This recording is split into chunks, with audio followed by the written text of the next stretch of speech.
আবার সেই গল্প। বাংলাদেশে আইএসআই আসাম সহ উত্তর পূর্বে অশান্তি তৈরির লক্ষ্য পাক গুপ্তচর সংস্থার।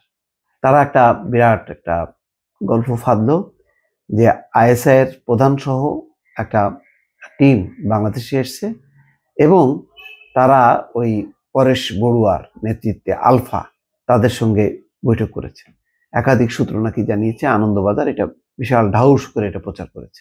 পাকিস্তানের সামরিক বাহিনীর প্রতিনিধি দলের সদস্য হিসেবে যাওয়া সে দেশের গুপ্তচর সংস্থা আইএসআই এর একজন প্রতিনিধি বৃহস্পতিবার চট্টগ্রামে পরেশ বড়ুয়ার নেতৃত্বাধীন আলফার কয়েকজন নেতার সঙ্গে আলোচনায় বসেছেন বলে একাধিক সূত্র বলছে। অথচ বাংলাদেশের পক্ষ থেকে পরিষ্কারভাবে বলা হচ্ছে এগুলির কোনো ভিত্তি নেই এই খবরের। কিন্তু তারা এই খবরটি বাংলাদেশ কর্তৃপক্ষের সঙ্গে তাদের কোনো মতামত না নিয়ে মোটামুটি ছেপে দিল। ভারতের গোয়েন্দারা মনে করছে আসাম সহ উত্তর পূর্বের রাজ্যগুলোতে ফের সন্ত্রাসবাদ এবং হিংসার আগুন জ্বালানোর সুনির্দিষ্ট কোনো পরিকল্পনা আইএসআই এর রয়েছে। অতীতে পরেশের নেতৃত্বে আলফা উত্তর পূর্বের রাজ্যগুলির জঙ্গিদের অস্ত্র ও প্রশিক্ষণের বন্দোবস্ত করত। বেশিরভাগ ক্ষেত্রে এই প্রশিক্ষণ হতো বাংলাদেশের পার্বত্য চট্টগ্রামের দুর্গম কোনো এলাকায়। শেখ হাসিনা ক্ষমতায় এসে সেনা অভিযান চালিয়ে এই প্রশিক্ষণ কেন্দ্রগুলি ভেঙে দেন। ফের তেমন কিছুর পরিকল্পনা করা হতে পারে বলে ভারতের গোয়েন্দাদের ধারণা। একটি সূত্র বলছে, বর্তমানে চীনের ইউয়ান প্রদেশের বাসিন্দা পরেশ নিজে বাংলাদেশের এই আলোচনায় ছিলেন, তবে অন্য সূত্রগুলো এই খবরের সত্যতা মেলেনি। আলফার নেতা নয়ন মেঘি বর্তমানে চট্টগ্রামে, তিনি পাক গুপ্তচর বাহিনীর কর্তার সঙ্গে আলোচনায় থাকতে পারেন বলে খবর। এদিন পাকিস্তানি সামরিক প্রতিনিধি দলটি চট্টগ্রাম হয়ে কক্সবাজার যায়। সেখানে পাকিস্তানি সেনাদের প্রশিক্ষণে তৈরি রোহিঙ্গা জঙ্গি সংগঠন আরসার সঙ্গে যোগাযোগের আশঙ্কা করছেন গোয়েন্দারা। তবে ভারতের গোয়েন্দাদের অস্বস্তি বাড়িয়েছে বাংলাদেশ ও পাকিস্তানের সেনাবাহিনীর মধ্যে গোয়েন্দা তথ্য বিনিময় নিয়ে বোঝাপড়া। বাংলাদেশ সেনার প্রতিনিধি দলের পাকিস্তান সফরের সময়ই এই বিষয়ে কিছু কথাবার্তা হয়েছিল, তা অনেকটাই চূড়ান্ত হয়েছে পাকিস্তান সেনার এই পাল্টা সফরে।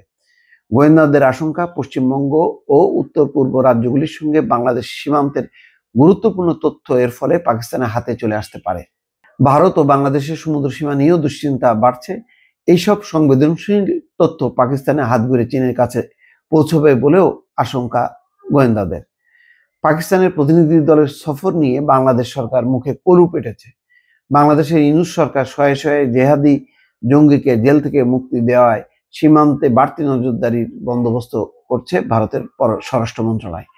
যেসব জায়গায় নানা কারণে কাঁটাতারের বেড়া দেওয়া হয়নি, সেখানে অস্থায়ীভাবে হলেও মানুষ পারাপারে বাধা সৃষ্টির মতো কিছু ব্যবস্থা করা হচ্ছে। স্থানীয় ভারতীয় নাগরিকরা একে সমর্থন করলেও বাংলাদেশের বহু মানুষ বহু ক্ষেত্রে অশান্তি তৈরি করছে বলে জানা গেছে।